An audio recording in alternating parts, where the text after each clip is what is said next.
Pak Mehan kenapa diam saja? Jangan lama-lama Pak. Pak Panglima juga. Kenapa tidak segera bertindak karena kedaulatan militer kita diserang loh Pak? Ayo segerakan. Wahai anggota DPR, kemana aja kalian? Menlu, kenapa tidak lobby-lobby ke tingkat dunia? Juga Pak Presiden tak usah ngurusi penerus 2024 yang harus orang yang sejalan 100% dengan Anda Pak. Siapa saya yang jadi presiden pasti punya naluri membela NKRI. Saat ini Papua kritis Pak. Ada 36 tentara Kopassus diserang, walau dengan senjata sedikit mereka waktu itu, karena dalam situasi negosiasi. Namun Kopassus itu adalah kekuatan 720 tentara saat itu, karena kekuatan satu Kopassus harus bisa mengalahkan atau membunuh 20 pasukan lawan. Artinya kalau ada 36 anggota Kopassus diserang bertempur melawan KKB, tentara pemberontak itu, mereka kalah dan trauma. Artinya pasukan KKB yang katanya hanya 100-an orang bersenjata, itu tentaranya pasukan elit kalian. Bagaimana melatih mereka menjadi pasukan elit? Itu perlu tahunan atau memang ada pasukan elit lain di sana? Pasukan elitnya siapa? Siapa yang membayar? Mahal loh mereka itu biayanya. Sudah selama tahun 2023 ini KKB terus meningkatkan eskalasi gerakan mereka. Kok kuat ya mereka? Kok kuat amunisinya? Dari mana dapat amunisinya? Ada sponsor pastinya. Siapa sponsornya? Mau apa ke Indonesia mereka itu?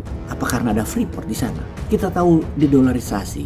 Kita lompat sebentar. Memukul Amerika dengan telak. Gerakan banyak negara melakukan buang dolar atau dedolarisasi akan berakselerasi dengan cepat lagi dan ini akan merugikan dolar. Amerika saat ini menghadapi ancaman besar karena mata uangnya akan digantikan oleh mata uang lain dalam perdagangan internasional dan sebagai mata uang cadangan atau devisa negara banyak negara, dolar mulai dibuang. Amerika tidak dapat terus mencetak uang dolar untuk mendanai perdagangan dan defisit fiskal mereka. Nilai US dollar, suku bunga bank naik yang bisa menyebabkan bank-bank di Amerika menjadi biaya besar dan akan membuat bangkrut bank.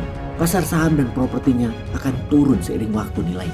Amerika akan menghadapi beberapa dekade ke depan generasi hilang. Seperti halnya pernah dialami Jepang hingga saat ini. Apakah Amerika panik karena kalau tidak cukup cadangan emas di Treasury Department, maka dolar akan kolaps dengan serangan-serangan tadi, dedolarisasi. Apakah Amerika akan kembali merampok negara seperti merampok Irak dengan alasan ada senjata pemusnah massal di Irak yang dibuat oleh rezim Saddam Hussein yang ternyata hanya kamuflase untuk merampok Irak. Billion dolar harta Irak habis dirampok Amerika.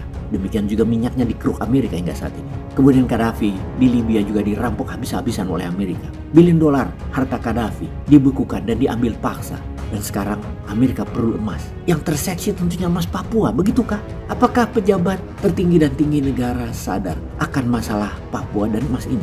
Sebelum kita menjawab, coba kita dengar percakapan ini, yaitu percakapan Ibu Susi Pujiastuti dan Pendeta Karel Phil Erari dalam upaya membebaskan Philips Mark Mertens. Apa kejahatan saya sehingga mereka jahati saya seperti ini? Lalu kemudian tiba-tiba mereka mau negosiasi dengan TNI dan Polda. Saya sudah senang.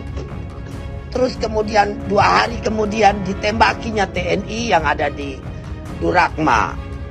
Itu kan apa? Katanya mau negosiasi tapi kalian bunuh putra-putra bangsa. Itu saya jadi lebih marah lagi. Mau diambil apa? Sementara orang lain yang cari untung saja di Papua, kalian biarkan.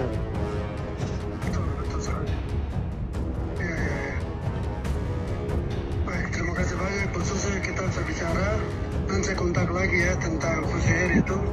Jadi begini, ada grant yang diberikan kepada saya bisa bantu Ibu Susi untuk kita belikan pesawat baru. Kalau semua sudah oke semua, betul-betul Philip Martin dibebaskan, kita cari pesawat baru dan ada yang mau bantu saya grant dari PBB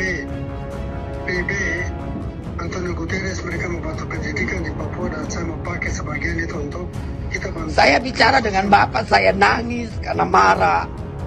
Ya, tidak apa-apa, saya prihatin. Kita jelaskan, Tentara Pembebasan Nasional Papua Barat Organisasi Papua Merdeka atau TPNPB-OPM menyandera Philips Mark Mertens, pilot pesawat perintis Susi Air, warga negara New Zealand. Kita tahu New Zealand adalah negara Commonwealth. Rabu 15 Februari 2023 di mana sampai sekarang belum berhasil dibebaskan. Pendeta Karel Phil Erari merupakan tokoh masyarakat di Papua dan dikenal dekat dan memiliki akses dengan kelompok kriminal bersenjata TPNPB. Kita bisa mendengar suara Ibu Susi dengan nada tinggi bercampur marah, sedih, karena TPNPB menyandera warga negara asing yang tidak berdosa, tidak tahu apapun dengan situasi politik di Papua. Pilot Susi Air, Philip Mark Merton. Ibu Susi kecewa dengan personel TNI yang dikerahkan untuk menjemput Philips yang tidak dibekali kesiapan tempur ditembaki tanpa ampun. Beberapa gugur. Di sisi lain Ibu Susi mengatakan penyesalannya karena selama 20 tahun mengerahkan maskapai penerbangan perintis Susi Air di Papua. Sirna usahanya begitu saja. TPNPB menyandera Philip Marx telah membuyarkan upaya tanpa henti membantu masyarakat di Papua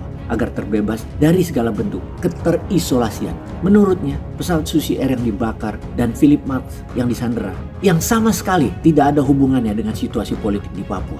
Dalam percakapan terdengar peringatan Pendeta Karel Phil Erari supaya Pak Presiden Jokowi segera menarik TNI organik di Papua. Dia mengatakan jika pasukan organik TNI ditarik maka pemimpin gereja baru bertindak. Bicara dengan Egyanus Kagoya, bebaskan Philip Mark Mertens. Mendengar permintaan Pak Pendeta itu, nada bicara Ibu Susi langsung meninggi. Dia mempertanyakan argumentasi Pak Pendeta karena kehadiran Kopassus adalah untuk evakuasi, bukan untuk menyerang TPNPB, tapi tim Kartens untuk negosiasi dan evakuasi. Kenapa diserang? Saya marah Pak Pendeta. Demikian kata Ibu Susi. Susi Air sudah 20 tahun terbang di Papua. Saya bantu masyarakat, saya kasih obat-obatan, tangan saya cuci luka orang anak-anak Papua. Saya marah kalau Pak Pendeta tanya, saya mau apa? Kalau saya suruh menyelamatkan pilot saya sendiri, saya akan minta bom sama TNI. Saya bom semua sendiri. Saya marah. Suara Ibu Susi sedikit bergetar, menahan rasa marah pastinya. Kasih bakar pesawat orang selama ini bawa makanan, bawa obat-obatan, bawa semua yang dibutuhkan dan membawa orang Papua. Apa kesalahan maskapai penerbangan Susi Air yang harus dibakar dan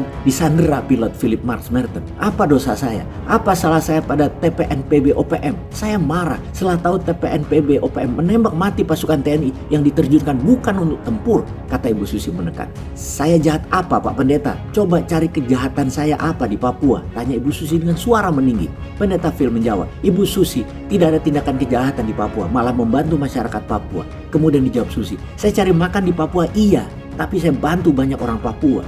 Karena pemerintah Indonesia lewat TNI didukung Polri melakukan negosiasi dengan TPNPB OPM agar Philip Mark dibebaskan. Terus 2 hari kemudian ditembaki TNI itu. Itu kan apa? Jelas Susi. Susi menilai TPNPB OPM telah bersikap tidak adil terhadap maskapai penerbangan perintis Susi Air. Saya seorang perempuan sendiri cari makan untuk ribuan orang di Papua, tapi kalian aniaya kami, kata Ibu Susi.